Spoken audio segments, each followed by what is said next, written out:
This channel contains accounts of real crimes and may include details that are disturbing to some viewers. It is intended for mature audiences only. Viewer discretion is advised. A respected matriarch, a bright and promising law professor, a family seen, on the surface, as everything success and privilege could buy. But a sunrise in Tallahassee would change everything. On July 18, 2014, Professor Dan Markel was shot in his own garage. His only crime, fighting to protect his children in court. Years passed. Prosecutors say Donna Adelson, the 75-year-old grandmother of two, jaw clicked no louder than the click of a boarding gate. In November 2023, she was arrested, just as she hovered over a jetway, one-way ticket ready for Vietnam. Now, in 2025, this matriarch stands trial on the most serious of charges. She's accused of orchestrating a murder-for-hire plot that cost more than $100,000 and shattered a family. Yet the question remains, did Donna Adelson order the execution of her former son-in-law, or has the perfect veneer just begun to crack? To understand the gravity of this trial, we must first look behind closed doors, into a reality that differed sharply from the public image of elegance and prestige once associated with Donna Adelson. Welcome to Vanished Voices, where real crime unfolds in plain sight. Today, we're examining one of the most baffling serial murder cases in American history, the Donna Adelson case. What begins as a story of privilege, family ties, and hidden resentment quickly spirals into a chilling web of betrayal, conspiracy, and cold-blooded murder. At the center is Donna Adelson, a matriarch whose outward image of refinement masked a far darker reality. This case isn't just about a murder. It's about how obsession, control, and the desperate need to protect a family legacy allegedly drove a woman to orchestrate one of the most shocking crimes in recent history. And as investigators peeled back the layers, what they uncovered left even seasoned detectives stunned. Stay with us as we break down the twists, the evidence, and the unanswered questions that continue to haunt this case, a story where truth is stranger and more disturbing than fiction. Donna, age 75, long lived as the honored matriarch of a South Florida family. They owned a thriving dental practice, and Donna's role extended beyond family. She'd appeared on television as a domestic coordinator, a phrase now unsettling in context. Her daughter, Wendy Adelson, met her ex-husband, law professor Dan Markel, while both taught at Florida State University. Markel, a Canadian-born scholar educated at Harvard and known for his work on retribution in criminal law, diverged from his family's roots in South Florida when the marriage ended. Strains quickly escalated over custody of their two young sons. After their divorce in 2013, the court granted shared custody, but denied Wendy's request to relocate with the boys to Miami, where her entire family lived. That decision placed Wendy, the children, and their lives 500 miles away from the Adelson family. Suddenly, those warm family dinners and emails turned into strategic documents and diary entries. In prosecutors' view, Donna saw the refusal to allow the move as an intolerable obstacle. According to court filings, she allegedly began actively intervening. One message from Donna to Wendy read, "It's time for action. You need to put on the performance of your life," urging her to manipulate Markel emotionally. Email exchanges revealed Donna referring to Wendy's ex-husband by a nickname, Jibbers. In another note, she said, "He is such a royal jackass." Those words might trip off the tongue, but prosecutors argue they were preludes to action far beyond angry texts. By July 18, 2014, the conflict reached a violent turning point. Dan Markel was shot twice in the head in his Tallahassee garage. He'd just dropped the kids off at preschool and stopped for a workout. He died 14 hours later. Community and campus were stunned. A law professor murdered, his children left fatherless, and the case lingered unresolved for years. As investigators dug deeper, a web began to form. Charlie Adelson, Donna's son and Wendy's brother, emerged as a central figure. Prosecutors say he procured the services of Catherine Magbanua, his former girlfriend. Magbanua, in turn, enlisted two hired hands, Sigfredo Garcia and Luis Rivera. The sum paid? Around $100,000, they say. Between 2016 to 2022, convictions followed. Rivera pled guilty. Garcia and Magbanua were convicted and sentenced to life behind bars. Charlie, too, was tried and convicted for first-degree murder, conspiracy, and solicitation. And yet, Donna Adelson remained free until November 2023. She was stopped at Miami International Airport, just as she and her husband, sought to board a flight to Vietnam, a country without an extradition treaty. She was arrested on multiple charges. In August 2025, her trial began. Donna, once a respected figure of stability and warmth, now sat in court, facing charges of first-degree murder, conspiracy, and solicitation. Her status threatened to collapse under the weight of the allegations. Matriarch mastermind, said headlines. What unfolds next is the complexity of motive, betrayal, and loyalty tested by grief. And as the trial proceeded, more pieces came into view, not least from those closest to her. Wendy Adelson testified under immunity. She admitted to calling Markel derogatory names, emotional terrorist, even an STD, but firmly denied involvement in any plot. She said she didn't share those remarks with her mother. And then testimony came from Donna's estranged eldest son, Robert Adelson.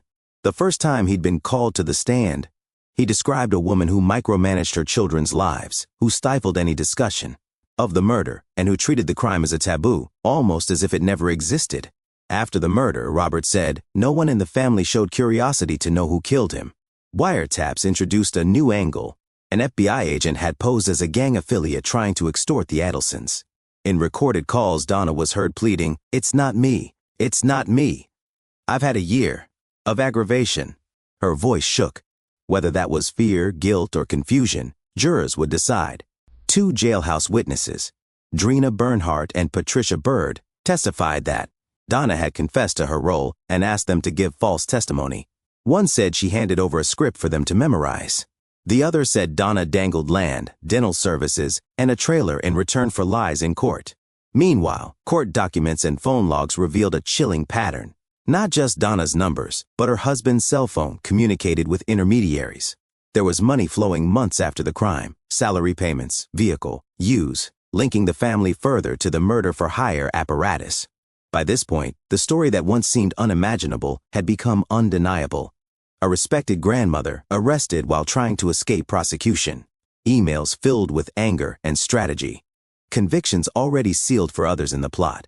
And two sons offering damning pictures, one on the stand, the other serving a life sentence.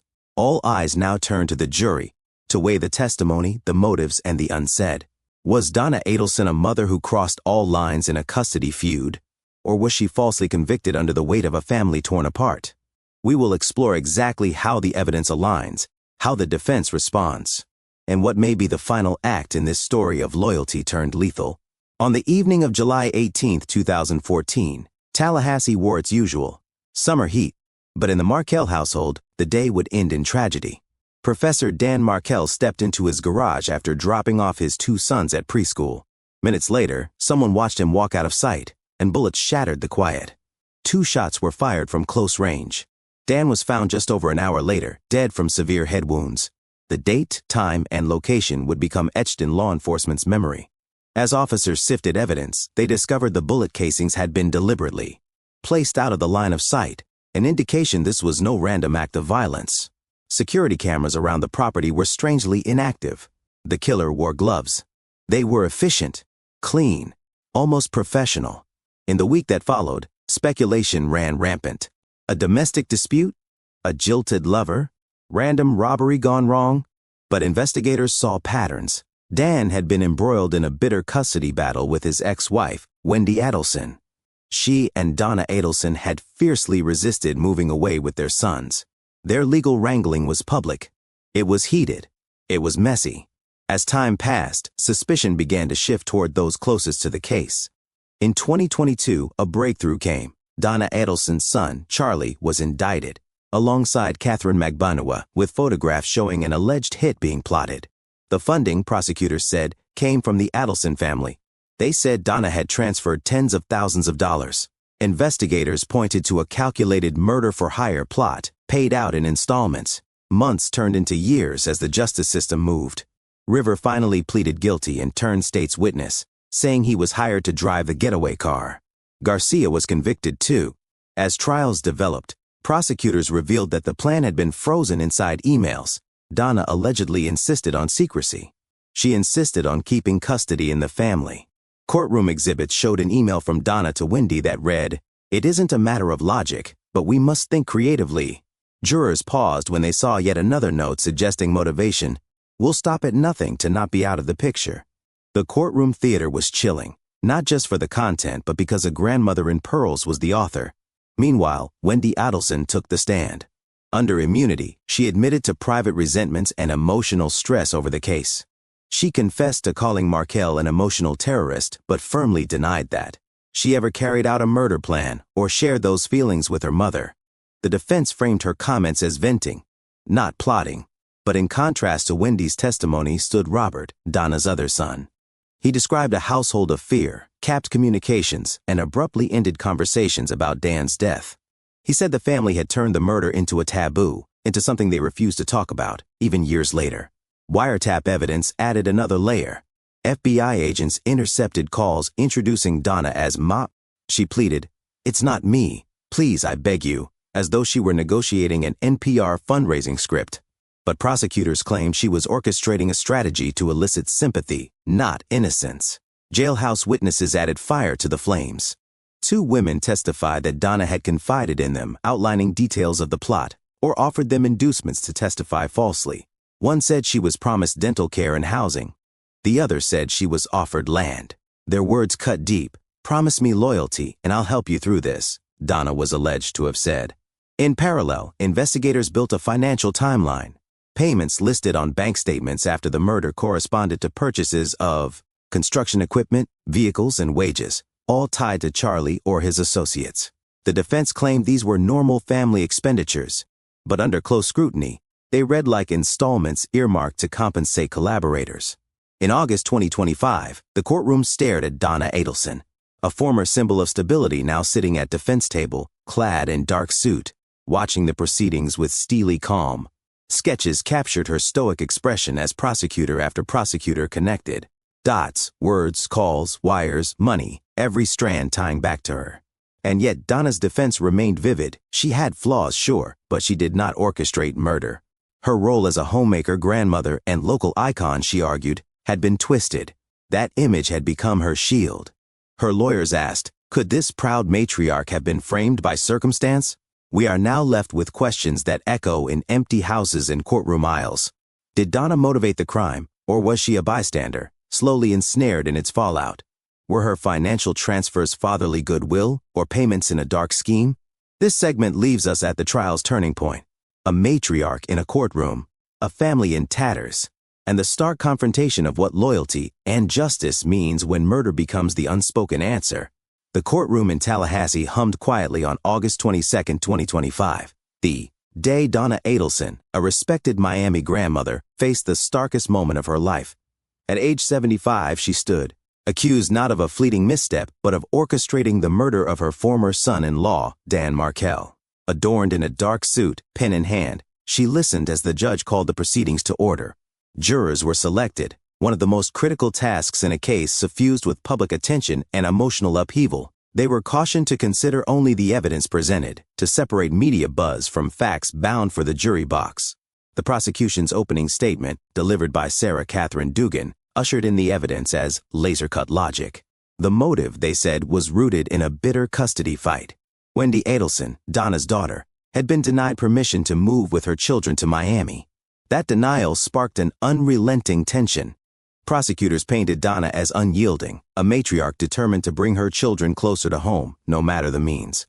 Emails scrolled across evidence screens, Donna referring to Markel as gibbers, texts insisting she'd never stop fighting for Wendy and the boys.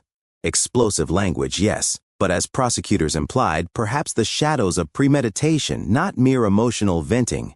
The jury heard how she and her son Charlie allegedly arranged payment via Catherine Magbanua of more than $100,000 to hitmen from South Florida. Into that narrative walked defense counsel Jackie Fulford, former judge, composed and assertive. She challenged the foundation of the case, asserting that motive alone doesn't equate to guilt. There was no direct proof Donna signed a check or handed over cash. There were no surveillance videos of her entering an alley at midnight or making threatening phone calls. She reminded jurors, if you convict without evidence, that's unjust. The prosecution soon called their first witness, neighbor Jim Geiger. Standing years after he thought that morning was just another one, he had heard a loud pop, stepped into the driveway, saw Markel barely clinging to life, slumped behind the shattered garage window. He dialed 911-1 with trembling hands. I saw a bloody head. Officer David Sims of the Tallahassee PD was next. He was first on the scene, motioning people back as the crime lane was alive with danger and grief.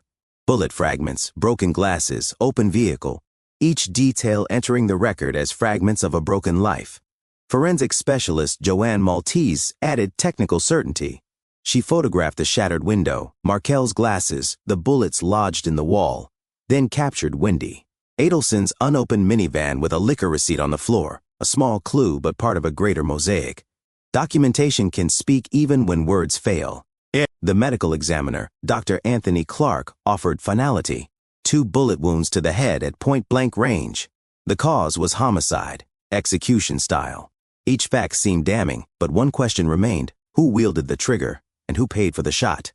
The key pivot arrived at mid-trial, FBI Special Agent Patrick Sanford. He described Donna's airport arrest, captured vividly, just as she and her husband tried to board a flight to Vietnam. He also displayed her 2014-day planner, open to a page listing a car tag number. A key piece, graphically tying her attention to the victim's vehicle. The jury leaned in. Prosecutors then revealed wiretap calls that shook the courtroom. Donna summoned assistance from conspirators through coded channels. "A paper hand delivered to me," she said. Her reply, "You know those IRS people, code," prosecutors implied that something dire was amiss. Her next words, "That probably involves both of us." In response, Donna, shaking, holding back tears, muttered to herself, "Our family was cursed. I don't know how to manage this anymore." A confession? A breakdown? Jurors were left to interpret. Estranged son Robert testified next. He painted the portrait prosecutors wanted to highlight, Donna instructed, micromanaged, offered rewards in return for loyal false testimony. Land, dental care, housing, gifts traded for loyalty, testimony she controlled. As testimony mounted, jurors watched transcripts of Charlie's conviction, of Magbanua's guilty verdict, of Rivera and Garcia's life sentences. They heard accounts of Donna's planning, purchasing, cajoling. The prosecution argued, a plot hatched not with weapons, but with words, trust, and division. And she was the architect. Yet the defense insisted on gaps, no direct orders, no bank transactions she authorized publicly, no bullet she touched. An outrageous story, they called it. Emotional, profound, possibly devastating. But without firmer evidence, motive remains theory, and the law demands more. And so, in that packed courtroom, silence and scrutiny intertwined, the jury nursed every word. On the stand, every flash of emotion, every red string between overheard calls and typed messages. Each version of the story hanging in the balance. The trial continues its slow march forward, one testimony at a time, one contradiction at a time, every moment pushing toward that final nod from the jury, guilty or not. Soon, this chapter will evolve into verdict. The legacy of that weighty silence now stands before us. Following the high-stakes courtroom drama in Tallahassee, many held their breath as verdict discussions loomed. But what unfolded beyond the jury room reshaped public discourse and legal scrutiny alike. For the community of Tallahassee and beyond, the case had become more than a legal proceeding. It was a reckoning. The family, once seen as pillars of society, now stood diminished. Justice for some meant accountability. For others, the system had failed to protect a family fractured by grief and betrayal. National media, social justice groups, and local advocacy organizations turned their attention inward, scrutinizing how the justice system intersects with privilege, race, and power. The question emerging wasn't just, did she do it? But could someone from a position of influence evade scrutiny longer than others? Scholars and law professors began to discuss broader implications. WCTV's legal analyst, Joe Bodiford, a former prosecutor, remarked that Wendy's emotional testimony wasn't just about motive. It planted a seed, he said, of calculated discouragement rather than parental breakdown. His words echoed through legal circles, raising questions about how frustration becomes criminal intent. Meanwhile, evidence surfaced that Donna had noted Dan Markel's vehicle license plate in a 2014 planner, stamping the documents with chilling resonance years later. That detail is now part of forensic catalogs, a red flag in hindsight. In communities across Florida, supporters of victims' rights rallied, calling for more resources for families in custody disputes. Advocacy groups staged silent vigils and educational panels, arguing that the Markel case left gaps in systems meant to protect children from escalating animosity. In legal spheres, attorneys and journalists dissected Donna's defense strategy, arguing the emotional toll of losing custody can distort perceptions of justice. Juror interviews, published under anonymity, revealed deep internal conflict. One juror described the testimony as emotionally exhausting, like watching family fall apart in real time. Another admitted, "I found myself flipping back and forth, who was masterminding and who was broken." On the ground, Tallahassee's FSU law students organized forums on legal ethics and domestic violence, inviting professors to examine the case through academic lenses. Alumni offered scholarships in Dan Markel's name, aiming to support students interested in family law reform. Wendy Adelson, already granted immunity, has since kept a low profile. In rare interviews, she described her ex-husband as complicated, but her focus remained on her sons. "I just wish they had their dad," she said. Her words, fragile yet powerful, too often went unheard beneath headlines about convictions and courtroom theatrics. Meanwhile, Charlie Adelson's conviction remained in place. His life sentence served as both conclusion and caution. Catherine McBonua, his co-conspirator, continued to serve her term. But Donna's trial remained the focal point. Was she the ringleader or a grieving grandmother caught in her own labyrinth? In the months after the trial, state legislators quietly introduced bills to allow child custody decisions to consider family influence and financial pressure more directly. Though still under review, these proposals marked progress toward recognizing how domestic dynamics shift into criminal acts. On social media, opinion was split. Some hashtags like A Justice for Dan rallied for harsh sentences. Others, like hashtag Behind Closed Doors, questioned if the trial unearthed systemic failures where privilege and power can delay accountability. Donna's defense team filed motions for appeal, citing prejudicial emotional testimony and procedural errors. Outside court, they walked through courthouse doors not as a grandmother accused, but as a defendant, raising questions about fairness in a justice system burdened by emotion and narrative. In many ways, the case has settled into complexity. Lawsuits, appeals, reforms, memorials, heated online debates. But at the heart remains one truth: tragic events magnify the spaces between loyalty and justice, between protecting family and honoring truth. As our narrative charts the quiet steps forward, from lawmaking halls to courtrooms, from grieving families to legal ethics, it also leaves us with a question reverberating in silent halls: where does protection end and accountability begin? Even as the gavel fell and jurors filed out of the courtroom, the story did not end. It evolved. Donna Adelson's conviction, or potential conviction, marked a conclusion for some, but the legal battle continued to unfold. Her defense team filed an appeal in May 2025, asserting that the trial court had erred in several critical rulings. Court filings, May 7, 2025. Among the arguments raised, the jury pool had been tainted by pretrial publicity. Over half of potential jurors admitted they believed in Donna's guilt before any evidence was presented. The defense claimed this compromised impartiality. Another line of appeal challenged the exclusion of certain text messages.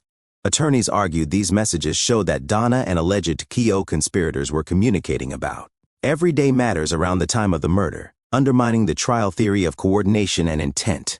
They also contended that a critical phone call, where Charlie, Carmel's son, spoke of being extorted, should have been admitted to establish state of mind rather than being excluded as hearsay.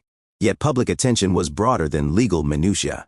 The nuances of this case, duty, loyalty, family loyalty, began shaping policy debates and community conversations across Florida. Remember the Markel Act? Introduced after the murder, it expanded legal rights for grandparents seeking visitation. Not just legal maneuvering, but tangible change emerging from tragedy. Supporters credited the Markel case for giving life to the legislation, approved in 2022. In newsrooms and classrooms, legal experts reflected on the volatility of family emotions. WCTV legal analyst Joe Bodiford spoke candidly about jurors' response to jailhouse testimony, admitting, "You've got to get with what you can get." His words crystallized the legal tightrope between securing justice and avoiding perception of unfair advantage. On the fourth day of testimony, Bodiford offered insight into Donna's defense posture, acting terrified. He said, but carefully constructed to seem authentic, lending ambiguity rather than certitude. The jury had faced questions no layperson should carry. Guilt by email, by tone, by divine loyalty, or stand by a grandmother in denial. Meanwhile, national observers asked, what does it say about marriage, motherhood, and the pressure to control what's lost? What message does it send about how we define maternal love? or how we punish its extremes? These questions echoed in law school lecture halls and dining room tables across the country. Donna's legal team centered much of their appeal on procedural flaws. They spotlighted missed opportunities for defense testimony, excluded texts, removed witnesses, denied venue change, to argue the trial had been structurally compromised. In South Florida, where the Adelsons once represented success and community leadership, the narrative had fractured. Kiwanis and Rotary clubs paused their sponsorship, families quietly updated their wills, and the definition of privilege in Palm Beach County changed in whispered conversations. Nationally, social justice and victims' advocacy groups redirected attention towards systemic failings, where accusation can create liability, and public pressure may pervert due process. Through pages of appellate filings, landscape-altering legislation, and heartbreak, woven into jurors' memories, the tragedy remained alive, not resolved, but redefined. The law pushed forward. The family fractured further. And society, forced to reckon with its reflections, found that justice may feel like conclusion, but it often signals transformation. The echoes of tragedy persist long after the verdicts. In the quiet aftermath, we confront what endures, not only in court records, but in hearts and communities forever altered. Donna Adelson's fate, whether upheld in appeal or not, casts a long shadow. She remains at the center of a legal and emotional storm. Even months into 2026, public debate continues to bristle with unanswered questions. Was the trial fair, or was justice served through momentum rather than balance? Family legacy fractures are rarely tidy. The Markel boys grew up in South Florida, saying quietly that they never wanted justice for their mother's side, only for their father. Their words carried more meaning in the halls of grief than any courtroom speech.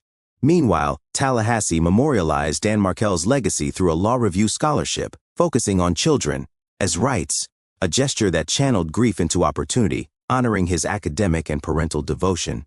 Legal scholars observe that this case may become a turning point for how the court addresses parent-aligned violence. Professors and students study it now as a cautionary tale, not just of custody, conflict, but of the ways emotional entanglement can give rise to crime. In journalism workshops, the Adelson saga became a centerpiece for ethics discussions. How do you report when one side is grandmother, neighbor, philanthropist, when the other is scholar, father, victim?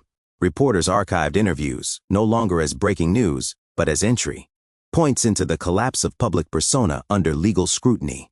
On podcasts, commentators recited portions of the wiretaps, dissecting inflections, volume, pauses. They asked, could emotional authenticity become a layer of deception? We heard the debates. One side held Donna's pleas as raw regret, the other parsed them as green light scheming. Community organizers in Florida launched new programming, safe custody transitions, co-parenting mediation workshops, and conflict resolution services.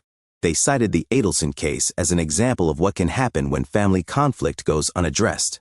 The phrase "when love meets law enforcement" became a rallying slogan for conflict intervention.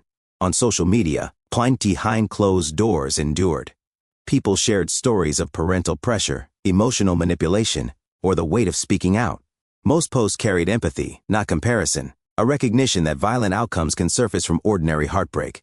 Donna's conviction, still under appeal, added layers of complexity. If overturned, would it reflect legal error or societal reluctance to accept a darker, more uncomfortable truth? If upheld, would it mark the rare case where justice pierced the shield of privilege? In North Miami, a community center hosted a panel titled Custody, Class, and Crime. Attendees included family law attorneys, social workers, and grieving parents. They refused to let the case become just another headline. Instead, they demanded follow-through, policies, protections, early conflict intervention. Across Palm Beach County, dentists quietly removed mailers listing Adelson's name, preferring to protect their practices from the fallout of association. Others doubled down, launching foundations in her name for family law education, an act both ironic and redemptive. Donna herself remains largely out of the spotlight. Seen through legal filings, her name carries the weight of appellate review. But beneath, a story lingers about a grandmother who saw her family unravel, and a prosecution that interpreted her grief as orchestration. The fine line between devotion and conspiracy remains indistinct. Divided opinions persist. Some view Donna as criminal mastermind. Others defend her as a woman who simply failed to cope. Courts may eventually affirm or revoke her sentence, but courts cannot reverse tears shed, trust shattered, or private lives laid bare. Perhaps that is the lasting legacy of this case, not who pulled a trigger, but what was fractured beyond repair. Custody became conflict. Love became leverage. Law became legacy. And when the courtroom doors finally closed, the questions did not disappear. They deepened. In the silence left behind, we continue to ask, when family institutions collapse, how do we pick up the pieces? And whom do we trust to rebuild what's been broken? What truly drives someone to cross the line from loyalty to crime? And how many secrets still linger, untold, within the Adelson family? If this case unsettled you, if it raised more questions than it answered, tell us what you think in the comments. Was Donna Adelson the mastermind?